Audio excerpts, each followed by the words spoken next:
ഏതോ ഒരുത്തനെ പ്രണയിച്ചു എന്ന് പറഞ്ഞിട്ട് പരിശുദ്ധ റമദാനിൽ ഇസ്ലാമിൽ നിന്ന് അങ്ങോട്ട് ഇറങ്ങിപ്പോവുക. ഒരു മുസ്ലിം പെൺകുട്ടിയാണ് ഏതെങ്കിലും മന്യമതക്കാരനോട് ഇറങ്ങിപ്പോയതെങ്കിൽ മതസൗഹാർദ്ദം, സ്നേഹം, മാനവികത പൂത്തുലയാൻ വേണ്ടിയിട്ടുള്ള കമന്റ് കൊണ്ട് നിറക്കുക. നേരെ മറിച്ച് ഈ ആളുകളുടെ മതത്തിലൊരു മാറ്റം വന്നാൽ, ഏതെങ്കിലും ഒരു അന്യമതക്കാരി പെൺകുട്ടി ഒരു മുസ്ലിമിനോടൊപ്പം പ്രണയിച്ചോ മറ്റോ ഇറങ്ങിപ്പോന്നാൽ അതോടുകൂടെ ലവ് ജിഹാദ്, ഭീകരത, ഈ ഇരട്ടത്താപ്പ് കാണാതിരിക്കാൻ പറ്റൂലേ?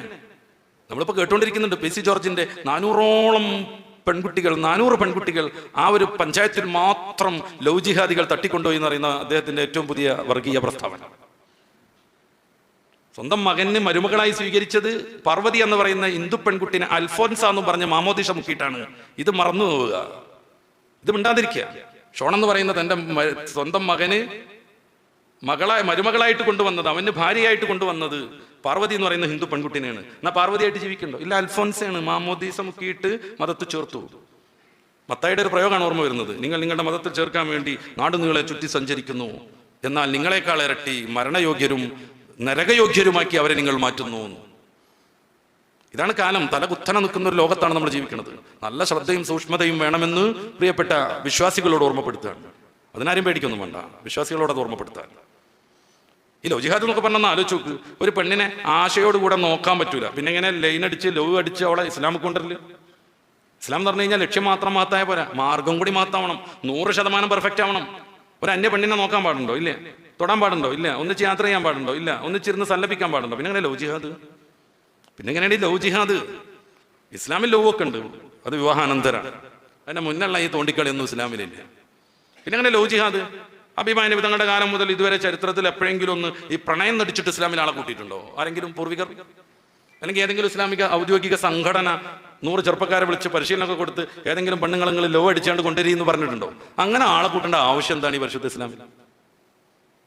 സത്യം വ്യക്തമാണ്. ലഹറൽ ഹഖ് വസഹഖൽ ബാത്തിൽ.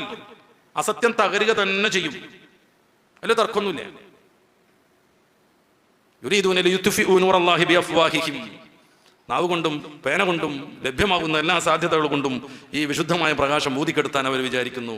വയഅബല്ലാഹു ഇല്ലാ അൻ യുതിമ്മ നൂറ. ഈ പ്രകാശം പൂർത്തിയാവാതെ റബ്ബ് താല സമ്മതിക്കൂല എന്ന് ഖുർആന്റെ വാക്കാണ്.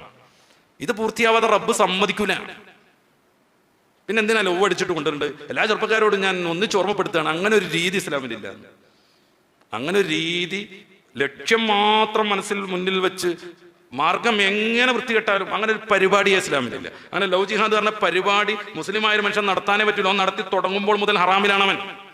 അങ്ങനെ ഒരു പെൺകുട്ടിനെ ആൺകുട്ടിനെ ഒന്നും ഇവിടെ കൊണ്ടുവരേണ്ട യാതൊരു കാര്യമില്ല. ആരും അങ്ങനെ മനസ്സിലാക്കുകയും ചെയ്യരുത്. പിന്നെ പ്രണയം എല്ലാ വകുപ്പിലും നടക്കുന്നുണ്ട്. 53 വയസ്സുള്ള ഒരു വൃദ്ധ അവരുടെ SSLC ഗ്രൂപ്പിന്റെ യോഗത്തുനിന്ന് പഴയകാല അഫയറെ കണ്ടെത്തി അങ്ങനെ ഒളിച്ചോടി പോയത് ഇപ്പൊ അടുത്താണ് തലശ്ശേരിയിൽ. 53 വയസ്സുണ്ട്. 37 കൊല്ലം മുന്നേ നടന്ന SSLC പരീക്ഷ. അന്ന് ഇതേമാതിരി വാട്സപ്പ് ഇൻസ്റ്റർ ഒന്നും ഇല്ലല്ലോ. ഒരു രണ്ടാളും രണ്ടായാണ് പോയി.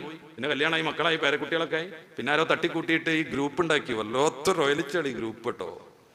KG group, 5ാം class group, 10ാം class group, അയൽവാസി ഗ്രൂപ്പ്, കുടുംബം ഗ്രൂപ്പ്, മൈ ഫാമിലി ഗ്രൂപ്പ്. ഈ ഗ്രൂപ്പിലൊക്കെ പാടൊന്ന് കയറി എന്താണ് പറയണമെന്ന് നോക്കി ഒരു ദിവസം ക്ലോസ്. പെണ്ണുങ്ങളൊക്കെ കാര്യമായ ഒരു സംഗതി ഇതാണ്. ആണുങ്ങളും അങ്ങനെ തന്നെയാണ്. ഗ്രൂപ്പ് കൊണ്ട് ഗ്രൂപ്പ്. എന്താ ഗ്രൂപ്പിൽ ചലനമൊന്നും ഇല്ലാത്തൊന്ന് വേറൊരുത്തൻ്റെ വോയിസ് ചലിച്ചുകൊണ്ടിരിക്കണമല്ലോ, അങ്ങനെ പറഞ്ഞുകൊണ്ടിരിക്കണമല്ലോ. അങ്ങനെ ഗ്രൂപ്പ് യോഗത്തിലാണ് പിന്നെ കണ്ടെത്തിയത്. അപ്പോഴാണ് മൂപ്പത്തിക്ക് ഇങ്ങനെ പഴയ ഓർമ്മകളൊക്കെ വന്നത്. മൂപ്പരിക്കും അന്ന് വലിയ സംവിധാനങ്ങളൊന്നും ഇല്ല ഇതിന് കൊണ്ടെടുക്കാൻ. ഇൻസ്റ്റയിൽ മെസ്സേജ് ഇട്ടിട്ട് ഞാൻ 10 മണിക്ക് എത്തും, 11 മണിക്ക് എത്തും, ഞാൻ മിസ് അടിക്കാൻ തുറക്കുന്നൊന്നും പറയാവുന്ന സംവിധാനമല്ലല്ലോ. ചാടിപ്പോയി. എന്തൊരു മാനക്കേട് ആലോചിച്ച്. പേരക്കുട്ടികൾക്ക് ഇനി സ്കൂളിൽ പോകണ്ടേ? എൻ്റെ അമ്മമ്മ വന്നോടൊന്നും ചോദിക്കൂലേ? മക്കൾക്ക് ഇനി ജോലിക്കൊന്നും പോകണ്ടേ? എന്തേ കാര്യം ചോദിക്കൂലേ? എവിടെ പോലെ വൃത്തം കിട്ടിയത് ചോദിക്കൂലേ? പ്രണയത്തിന് കണ്ണില്ല മൂക്കില്ല, തലച്ചോറ് തീരല്ല.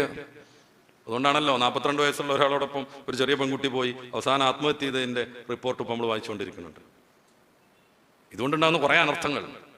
പിന്നെ എല്ലാ നല്ല മനുഷ്യന്മാർ വരെ കണ്ണും ഇവിടെ വേറൊരു സാധനമുണ്ട്. ഈ കുട്ടീൻ്റെ കല്യാണമൊക്കെ ആണെങ്കിൽ മുപ്പരോട് മാറിക്കും. ആളുകളോടൊക്കെ കയറിയിട്ട് ഇങ്ങനെ ചോറിയിട്ടാ പോയിക്കോളി. ഇതൊക്കെ അകട്ട് പോരുന്നതാണ് കാര്യം. എന്താ അറിയോ? അവിടെ ഇങ്ങനെ വീഡിയോ ഫോട്ടോഷൂട്ടൊക്കെ നടക്കുകയാണ്. അവിടെ ഇപ്പം എന്താണ്, അതൊരു ഫോട്ടോ എടുക്കുക എന്ന് പറയും. വളരെ നിഷ്കപടമായിട്ട് വിചാരം ഉണ്ടാവും അഞ്ചനും ഓളും നിന്ന് ഇങ്ങനെ ഫോട്ടോ എടുക്കുകയാണ്. നല്ല ഓളങ്ങനെ വലിയ സിംഹാസനത്തിൽ ഇരുത്തിക്കണം. 2 അപ്പുറം 2 ചെക്കന്മാർ നിൽക്കുന്നു. പിന്നെ സിംഹാസനത്തിന് ആ ഉരുണ്ട സ്ഥാനത്തുമ്പോൾ വേറെ 2 ആൾ കയറി നിൽക്കണം. പുറത്തുകൂടി വേറെ ആൾ. എന്താ സംഭവം? ഓളപ്പം SSLC പഠിച്ചോലാണ്. ഓലപ്പം SSLC പഠിച്ചവരാണ്. ഡിസ്പ്ലേക്ക് വെക്കലാണ്. പിന്നെ ഒരു ദിവസം ഒന്നിച്ച് ഒരു ടീം ഒന്നിച്ച് വന്നിട്ടാണ് പെണ്ണിനങ്ങോട്ട് അലങ്കരിക്കുക. ഇത് ഒതെടുത്തു കഴിഞ്ഞാൽ ഒറിജിനൽ സ്വരൂപം ചിലപ്പോൾ പ്രത്യക്ഷപ്പെടും. അതുകൊണ്ട് ആ പെണ്ണിന്റെ ജീവിതത്തിൽ ഏറ്റവും പ്രധാനപ്പെട്ട ഒരു ഡേ ആണ് കല്യാണം.